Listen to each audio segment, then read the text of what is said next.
táncolunk, és a mozgásterápiával foglalkozunk ezúttal a kanapén, az Integrált Kifejezés és Táncterápia 3 szakértőjével, dr. Varga Izabellával, Kis Cece Tiborral és Petenórával. Ott hagytuk abba a beszélgetést, hogy megélhetünk nagyon intenzív történéseket, amiket akár korábban átéltünk, és hogy tulajdonképpen az egésznek tehát amiért ezt csináljuk, az az, hogy a jelenben lehessünk, hogy az Izabella szépen megfogalmazta, hogy kinyílhassanak előttünk a jelen kapuit, tehát hogy ne a múlt emlékeibe révedve tudjuk élni csak az életünket, és hogy ezen a változás vonalon gondolkodtunk itt egy kicsit tovább a zene alatt, és jelezted, Cece, hogy valamit szeretnél ezzel kapcsolatban. Igen, ez így a jelenhez is kapcsolódik, meg hogy a változás abban az értelemben, hogy tulajdonképpen a terápiás folyamatnak az a célja, hogy a hétköznapjainkat átszövő változást el tudjuk fogadni, hogy mindig minden pillanatban minden változik. És a mozgás eszközt, tehát hogyha használjuk, akkor ezt a változást nagyon-nagyon kézzelfoghatóan, testtel átélhetően megélhetjük pillanatról pillanatra. Mert amikor táncol az ember, akkor egyik pillanatról a másikra változik minden. Az egyensúlyunk, a testhelyzetünk, a helyzetünk a térben. És ez egy nagyon jó szimbóluma annak, ahogy az életünket éljük, és abban is a változást pillanatról pillanatra átéljük. Gabi kérdezi, hogy vannak-e olyan elemei a táncterápiának, ami elvihető, és bárhol az életben újra felhasználható, vagy kell hozzá terapeuta ahhoz, hogy ezt így jól lehessen csinálni. Gondolom, olyasmire gondol, hogy még más ilyen verbálisabb terápiáknál vannak ilyen kis, vagy akár a relaxációs módszereknél vannak olyan helyzetek, amiket így tud az ember a terápiás helyzetből, keretből kilépve is saját magának egyedül felenítve használni. Van-e nálatok ilyesmi? Hát nagyon sok minden. Egyáltalán, amiről többször szó volt, most kicsit elment abba az irányba, hogy traumák, ezeknek a feldolgozása. Ebben is nagyon sokat segíthet. Egyáltalán egy olyan hozzáállás, ami a mi kultúránkban annyira nem jellemző, hogy odafigyelni a testünknek a történéseire. Mondjuk olyan egyszerű dolgokra, hogy hogyan jutunk el a talajig, hogyan vesszük föl a kapcsolatot a talajjal, milyen testrészeink érintkeznek a talajjal, erre odafigyelni, milyen izomcsoportok kezdenek el működni, amikor ismét fölállunk. Tehát ezek is például olyan helyzetek, hogy ezt egyedül, párban többször szoktuk csinálni. Ennek önmagában lehet egy nagyon nagy segítő hatása, hogyha mondjuk Cece mondta az elején azt a példát, hogy reggel kábultan keressük a szemüveget, ennyi módosult tudatállapotban, és akkor egyszerűen úgy megfigyelni, mi történik velünk. És ezekből az egyszerű történésekből ezt tánccal lehet varázsolni, ebből valami koreográfia születhet meg, hogyan is mozgunk különféle helyzetekben. Jól értem bele, hogy valami olyasmiről is beszélsz, hogy hát teljesen igazad van ebben, hogy nagyon elmentünk így az élet dramatizálása irányába, tehát alapvetően ugye arról is szoktunk ebben a műsorban beszélni, hogy a pszichológia azért alapvetően az emberekről, az emberekhez kéne szóljon azért, hogy a hétköznapjaink jobbak legyenek, boldogabbak lehessünk akár. Tehát ha jól értem, itt is arról van szó, hogy nem akkor kell táncterápiába menni, vagy nem akkor kell pszichológushoz menni, amikor nagyon nagy baj van, akkor is el lehet menni, de hogy alapvetően akkor is el lehetne menni, ha csak szimplán például kapcsolatba szeretnénk kerülni magunkkal, vagy ezt a kapcsolatot szeretnénk javítani. Igen, és ezt akartam megkérdezni, hogy nyilván ez egy olyan dolog, amire figyelhetünk, hogy mondjuk hogyan járunk, hogyan ér a lábunk a talajhoz, és milyen izmaink mozoghatnak, de hogy miért, tehát hogy talán annyira távol vagyunk ettől, hogy arra is végig kell gondolni, hogy miért van ennek értelme egyáltalán erre figyelnünk. Hát, sokszor akkor vesszük észre ezeket a dolgokat, hogyha valami fájdalmunk van. Én például egy ilyen hazavihető módszernek érzem azt, amit otthon is én gyakran alkalmazok, hogyha valamilyen kis egyszerű betegség, kezdve torokfájástól, vagy hátfájás fölmerül, akkor egyszerűen ezt így jelzésnek venni, és nem rögtön fájdalomcsillapítózni, vagy betegségként leírni, hanem ezzel dolgozni, ahogy ezt mi szoktuk mondani így a terápiás nyelvben. Tehát én tényleg alkalmazom azt, hogy nem tudom, táncolok azzal a ponttal, ami fáj, abból próbálok mozdulni, azt kicsit körbejárom, vagy akár elképzelem, ugye otthon azért ritkán ülök le, hogy lefessem a fájdalmat, de hogy mondjuk egy terápiás alkalmakor ilyent is csinálunk, hogy egy fájdalmas pontot színben, formában elképzelünk, megjelenítjük, és ezzel már is megint csak az, hogy közelebb kapcsolatba kerülök vele, és már is lehet, hogy nem fájdalomként érzékelem, hanem valami információként, lehet, hogy csak annyi, hogy valamit változtatni kell a testemen, vagy valami érzelmi üzenet, pont valamilyen beragadt emlék. Tehát, hogy ezeket egy normálisabb részeként kezelni saját magamnak, és ez, nem tudom, engem ez felszabadít, és ez már is jobbá teszi a hétköznapjaimat, hogyha nem rosszként gondolok valamire, ami bennem van, hanem egy természetes részemként, ami mondani akar nekem valamit. Az előbb Bellához intézett, lehet, hogy kicsi hosszúra sikerült, ezért Simon által megszakított kérdésem, az lett volna, hogy ugye hoztál egy példát, hogy amikor reggel keressük a szemüvegünket, akkor így elkezdünk, lehetünk erre tudatosak, akár így, mint egy ilyen külső szemlélő. Ugye ezt hívja a lélektan objektív én tudatosságnak, tehát amikor mint egy ilyen külső szemlélőként nézzük magunkat a helyzetben. A táncterápia az segített ennek a tudatosságnak a fejlesztésében, vagy a kialakításában? És az nagyon sokat segíthet, hogy ami eredetileg úgymond tünet, hogy mondjuk annyira bénán tápászkodok, hogy magamból induljak ki reggel, abból valami a művészetnek a szintjére lehet emelni. Van egy olyan, ugye voltak, hogy milyen helyzetek vannak, nagyon sokféle, például lehet ez a tükrözés egy nagyon fontos helyzet, tükrözéses folyamatok. Aztán van, amikor előadjuk egymásnak az úgynevezett hétköznapi transzainkat. Ezek között például elég gyakori, hogy hogyan isszuk meg a reggeli kávét, még teljesen nem feltisztulva, hogy hogyan cigizik valaki, hogy mondjuk akinél például valami táplálkozási zavar van, hogyan kapkodja magához az élelmet. Nagyon sok ilyen helyzet lehet, hogy hogyan például nagyon annak a megjelenítése, hogy hogyan rohanunk valahova ebben a rohanó világban, ha kell, ha nem. És akkor egyszerre ebből valami ritmus, tánc keletkezik. Tehát ami befagyva, izolálva egy tünet, hogy rettenetes, hogy reggel ilyen vagyok, és utána meg rohanok, mint az őrült, egyik szélsőségből váltva a másikba, ezt a művészetnek az eszközével megjelenítve, utána meg lehet haladni, ezt meg lehet jeleníteni, tanúk vannak rá, és tovább lehet lépni. Lehetőséget adhat a változásra. De ha jól értem, azért az fontos leszögezni, hogy alapvetően ugye az integrált kifejezés és táncterápia nem arról szól, hogy más a gyakorló mások számára esztétikai szépséget teremtsen. Tehát ez egy mellékhatás. Ez egy nagyon fontos, hogy a jó és rossz, és a szép és a csúnyának a dihotómiáját alapjaiban föladjuk. Ilyen nem létezik, hiteles, autentikus megnyilvánulás van, annak a felmutatása, amilyenek, abban az állapotban vagyunk, amit akkor érzünk. Tehát ettől megy át a látó számára is, a közönség tehát számára. Ez nem is. arról szól, hogy szép vagy csúnya, hanem hogy ez van.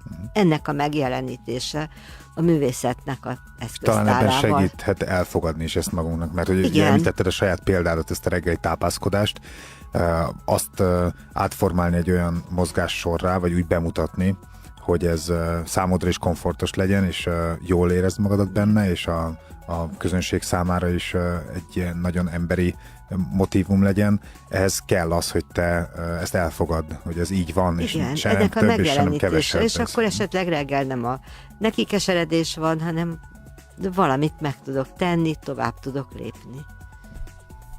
És hogy ez a mozgásában már életed elődjén túlhaladott embereknek mozgásában korlátozott életszakaszában éppen úgy egy felhasználási lehetőséget kínál, ahol valóban annak a veszteségnek a feldolgozás, hogy én már nem tudok úgy mozogni, mint mondjuk 20-25 évvel ezelőtt, nem könnyű dolog. De hogy ez is egy lehetőség arra, hogy táncterápiával hogyan tudunk dolgozni, egy felhasználási lehetőség. Szóval, kedves hallgatók, a zene előtt még annyit tisztázzunk, hogy a táncterápia az nem a Táncművészeti Főiskolán végzett, vagy kortárs táncon edződött szuperhíróknak van kitalálva, hanem teljesen hétköznapi emberek is begurulhatnak akár a tolókocsiukban is a táncterápiás alkalmakra. Ez csak fontos leszögezni, most pedig jöjjön a változás Daniel Merriweather-től. És ismét kanapé, táncterápia, folytatjuk tovább. Mivel érkezett egy SMS. Így van, Katus újraírt nekünk. Azt írja, hogy sokszor örömömben perdülök hastáncra, akkor még a kutyusomra is ráragad a boldogság, velem ugrándozik, az életenergia áramlik olyankor. És még ezt is hozzátette a végül, hogy éreztetve, hogy az életenergia még az SMS-be is beleszorult. Hát igen, ez gyakorlatilag alátámasztja mindazt, amit eddig erről. Tehát úgy tűnik, hogy Katus akkor elég aktívan tudja használni ezt a hastáncot a saját otthoni keretei között arra, hogy saját érzéseit megélje, kifejezze. Te jól értem, ti elég toleránsak vagytok mindenféle mozgáskultúrával szemben, tehát hogy ha gyakorlatilag ugye az ember, mint alany, és az ő mindenféle megnyilvánulása tolerált, innentől kezdve nincsen csak úgy, mint hogy az előbb azzal búcsúztunk el, hogy nem ez nem a táncosoknak a sajátja, vagy a ilyen kisajátított területe ez a terápiás ágazat. Ugyanígy igaz ez talán arra is, hogy végülis nem kell, tehát mindegy az, hogy ki milyen mozgáskultúrában edződött, vagy edződött egyáltalán. Igen, ez tényleg teljesen mindegy, épp úgy tere lehet az áramló, harmonikus mozgásnak, amilyen a hastánc, ahogy tere lehet a töredezett mozgásnak, amiről Nóri beszélt, ilyen lefagyott állapotok szabdalják szét a mozgást, és így nem alakulhat ki egy harmonikus áramlás. Mindegyik jelen lehet. Nincs szép és csúnya, jó és rossz, jelen van a mozgó ember, a magát kifejezni vágyó ember. Nóri? Ugye említetted a előbbi blokknak az zárásaként, hogy nem feltétlenül kortárs táncosokat várunk ide, ez valóban igaz. Ugyanakkor azért használjuk azt a nagyon sokfajta táncstílust és felhalmozott mozgásanyagot, ami azért így a kultúrákban így nem véletlenül fejlődött ki, tehát itt a hastáncról ugye Katus SMS-e kapcsán volt szó, de hogy valóban például az is egy olyan mozgásanyag, ami jó, hogyha egy táncterapeuta számára ismert, hiszen rengeteg olyan pluszt tud adni az ő munkájához, amit bevethet adott esetben, vagy amivel így lehet segíteni embereknek. De ugyanez igaz a, nem tudom, afrikai táncokra, ahol mondjuk a földdel való kapcsolat, a földelés, a realitás az, ami megjelenik, vagy akár a transzállapotok előhívhatók könnyebben. Tehát ezért nagyon sok olyan már kialakított stílus, illetve irányzat van, amit azért tudunk használni, ha nem is tanítjuk, és nem a lépéseket tanítjuk, hanem inkább abban felhalmozott bölcsességet és tudást. Most tehát amit mondtál, abból arra is át tudunk evezni, amit a hallgatónk kérdezett az imént a telefonban, ezt majd Simon jobban kifejti, de valahogy egy képzésről esett szó, és azt mondtad, hogy egy táncterapeuta számára fontos, hogy ezeket a stílusokat, zenéket, úgymond az erőforrásait ismerje, de hogy nyilván aki éppen belép ebbe a folyamatba önismereti igénnyel, vagy valamilyen terápiás igénnyel, neki semmilyen előképzettségre nincsen szüksége. Természetes, persze, tehát hogy ez, igen. Ezt is tényleg fontos leszögezni. Igen, ez nagyon fontos. Tehát be kell menni, és zenét kell hallgatni, és mozogni kell. Még zenét sem muszáj hallgatni, ezt is hozzátenném, tehát ez is egy, hogy zene nélküli tánc is létezik, sőt, tehát a szívdobogásunk ritmusát jobban tudjuk érzékelni, hogyha nincs egy kívülről tüc zene. Ezek is zenék, ez ritmusok, és tánc az is, ami zene nélkül zajlik egész egyszerűen bennünk, belőlünk. Simon, mi is hangzott el a telefonban? Igen, a képzéssel kapcsolatban érdeklődött a hallgató, hogy egyrészt van-e ilyen képzés, ahol meg lehet tanulni ezt a módszert, illetve, hogy ha van, akkor milyen feltételekkel lehet ide bekerülni, és mi történik ebben, hogy kell elképzelni a folyamatot?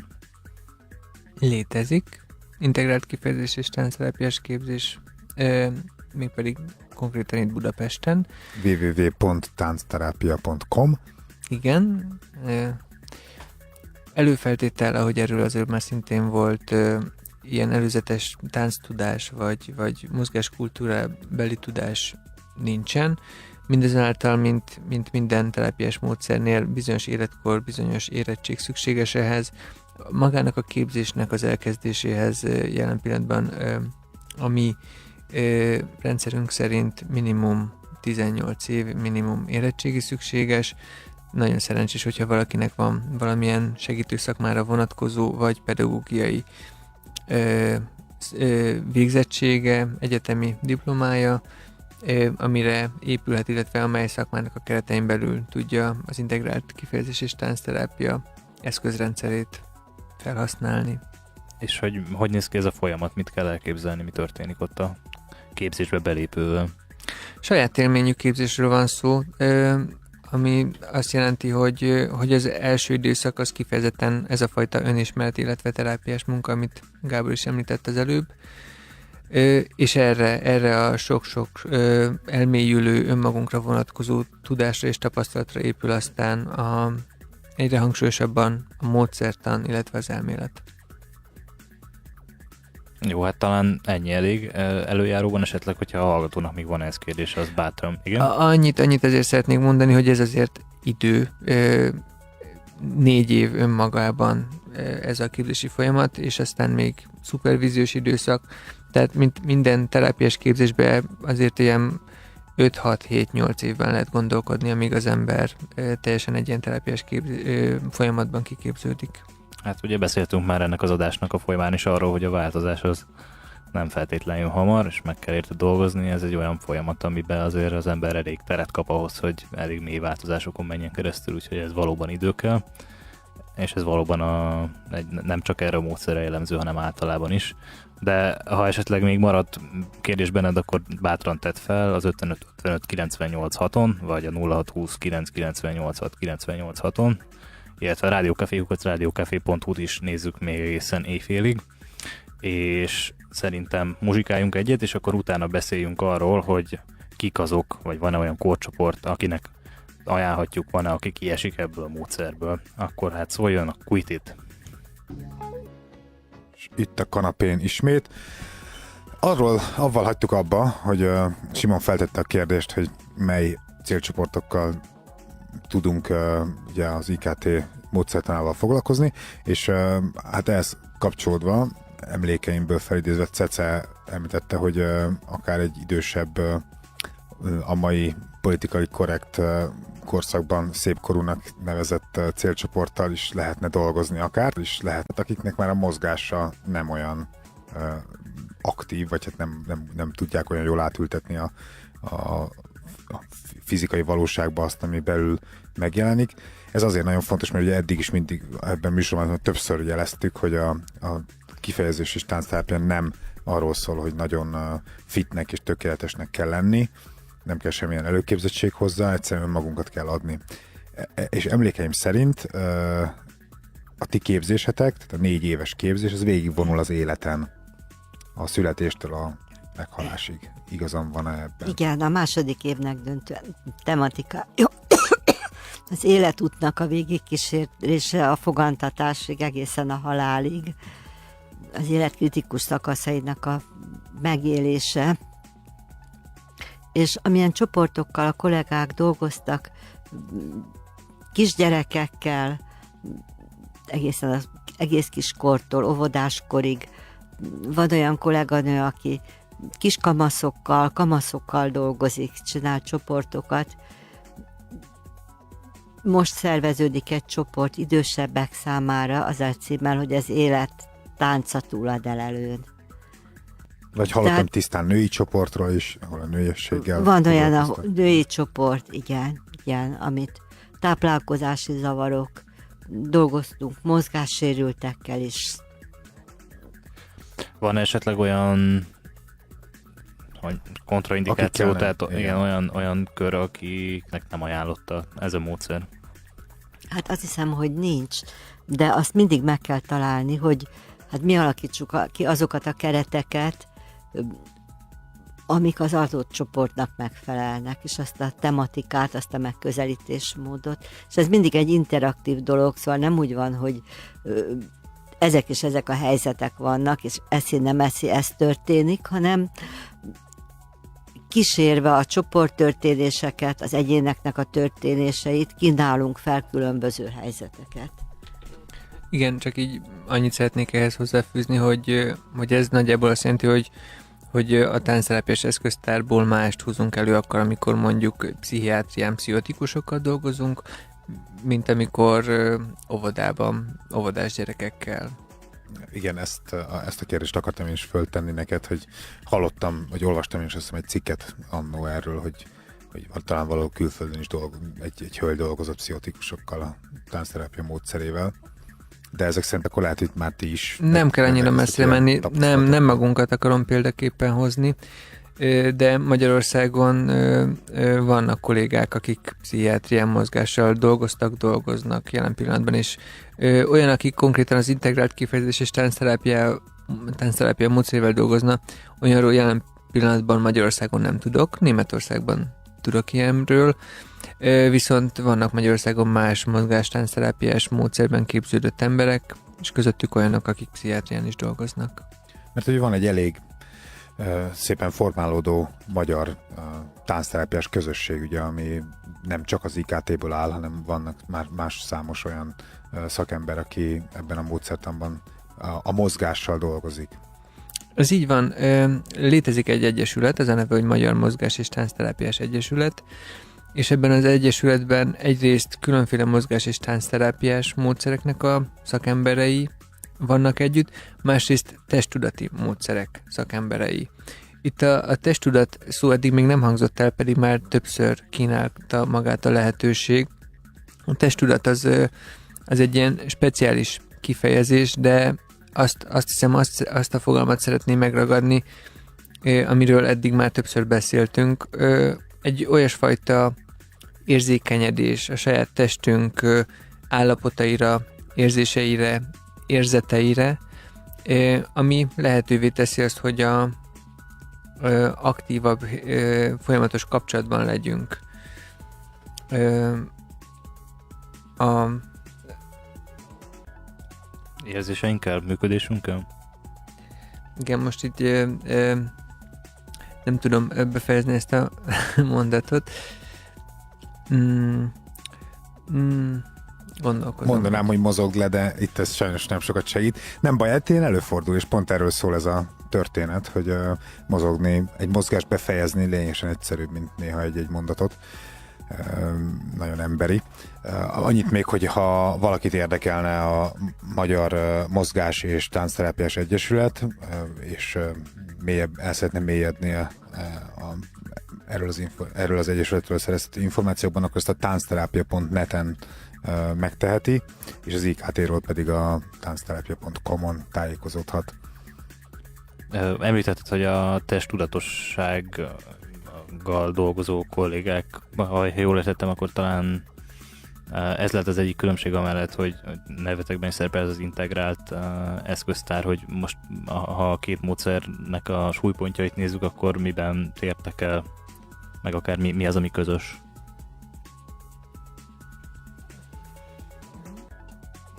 Na? Bella. Hát miután nem szavakról van szó, nehéz ezt szavakban kifejezni.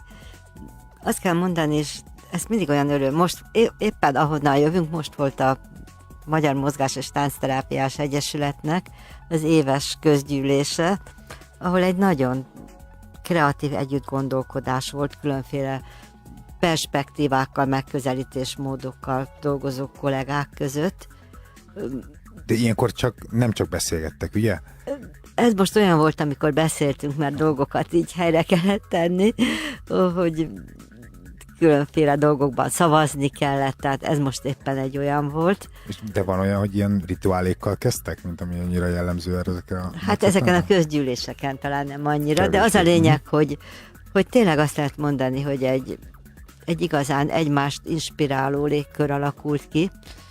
Hangsúlybeli eltolódások vannak, amik nem antagonisztikus ellentétek, annál is inkább, mert mindegyik módszer hát valami élőlénynek lehetne megközelíteni, ami alakul a saját belső törvényszerűsége szerint, tehát ez nem úgy van, hogy most ez öröktön fogva így volt, így lesz, így csináljuk.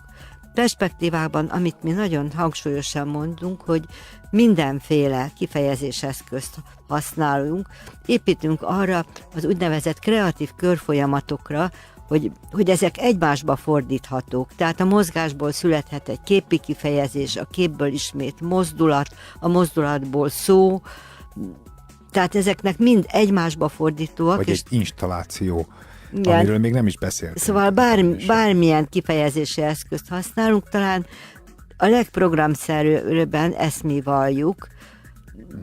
Ott is vannak hangsúlybeli eltolódások, hogy mennyire ajánlunk föl témákat, például az, hogy az egész életútnak a végigkísérése, ez nálunk hangsúlyosabban szerepel, de másút is óhatatlanul feljön ez a téma.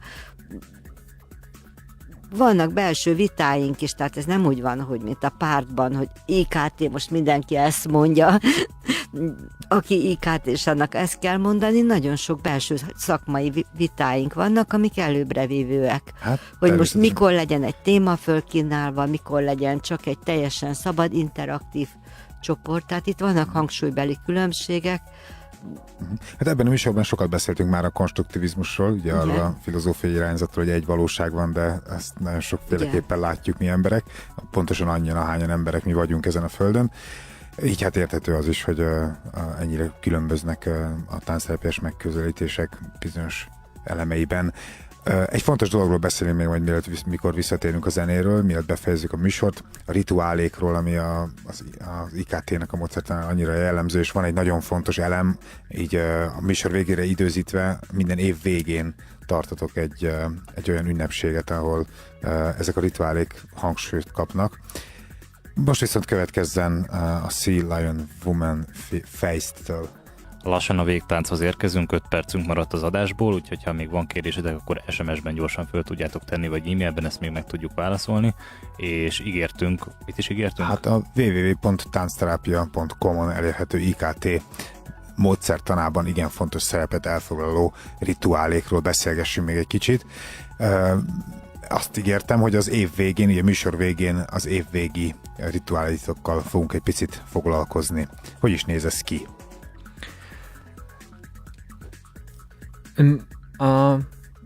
Az integrált kifejezés és táncterápiában az önkifejezésnek egy olyan aspektusát emeljük ki minden év végén, ami az éves folyamatok során tényleg egy ilyen ünnepében csúcsosodik ki, de bármilyen IKT csoportban gyakran dolgozunk vele.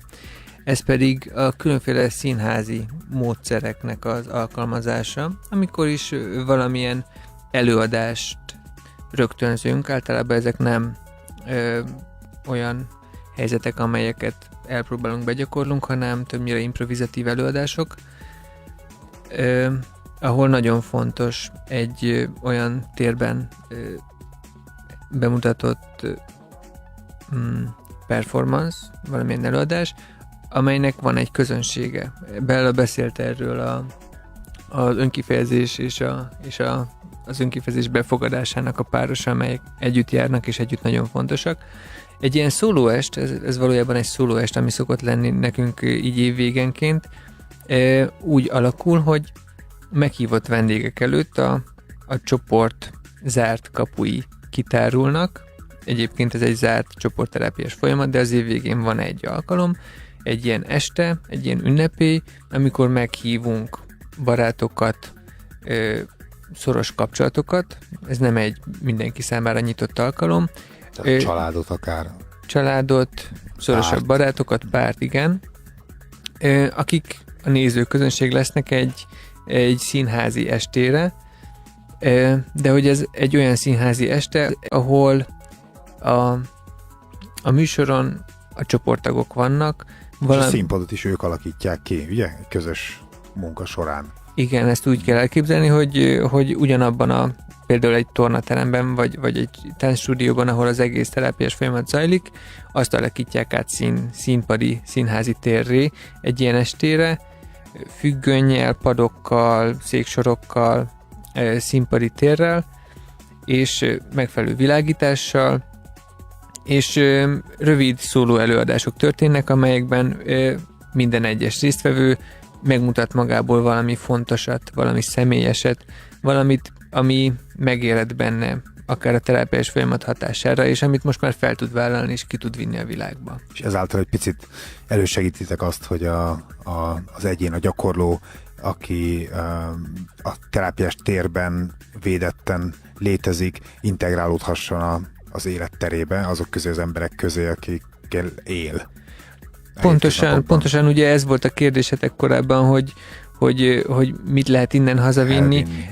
Igazából nagyon sok nem ilyen konkrétan megfogható dolog van, amit hazavisznek az emberek, de hát a cél az, hogy a változást vigyék haza magukkal, azt a változást, ami bennük történik meg, és ennek egy nagyon-nagyon kiemelkedő példája az, amikor én kiállok egy színpadra, és megmutatok valamit egy közönség előtt. Ami lehet ugye egy egészen eltérő, markánsan eltérő, akár sokkolóan eltérő kép magamról, amit megmutatok ott, mint amit azok az emberek ismernek, akiket meghívtam.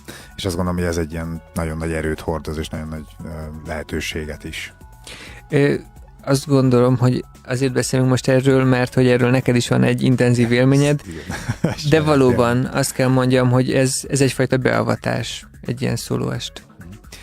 Hát szép lassan a műsorunk végére értünk, annyi még, hogy most már nem nagyon van rá lehetőségünk, lehet, hogy majd Jókiti kollega a gasztró műsorában érdemes lenne beszélni arról, hogy hogyan táplálkozunk mi így az IKT alkalmakkor, hogy hogyan táplálkoztak ti, mert hogy ez egy külön élvezet, egy gasztró élvezet, amikor mindenki hoz valamit, amit így otthon elkészített, és ezt egy ilyen terű svéd asztalkámra kiteszik, és mindenki ehet a másikéból. A legendás piknik. Igen, a piknik. És ez is egy olyan rituálé, ami azt gondolom, hogy azért nagyon jól példázza, és ezért fontos volt megemlíteni, hogy mennyire közösségi szellemet formáló is mindaz, amit ti csináltok. Tehát, hogy ez mind a rituálék, tehát mind az ilyen, mint a végső előadás, amiben megmutatjuk magunkat, mind pedig a közös étkezés egy nagyon fontos közösségformáló szerep, amit aztán szintén el lehet vinni ugye a nagyvilágban, mint egy ilyen szociális készséget. Köszönjük szépen vendégeinknek, hogy itt voltak velünk ma. Köszönjük nektek, hogy itt voltatok velünk. Jövő héten dr. Pilling János, a Sóte Magatartástudományi Intézetének a munkatársa lesz velünk, és vele a halálról, a klinikai halállapotából visszatértek élményeiről és a meghalás élményéről beszélgetünk. Jó éjszakát kívánunk, sziasztok! Köszönjük, sziasztok! Sziasztok! Sziasztok! Rádiókafé. Hang az éjszakában.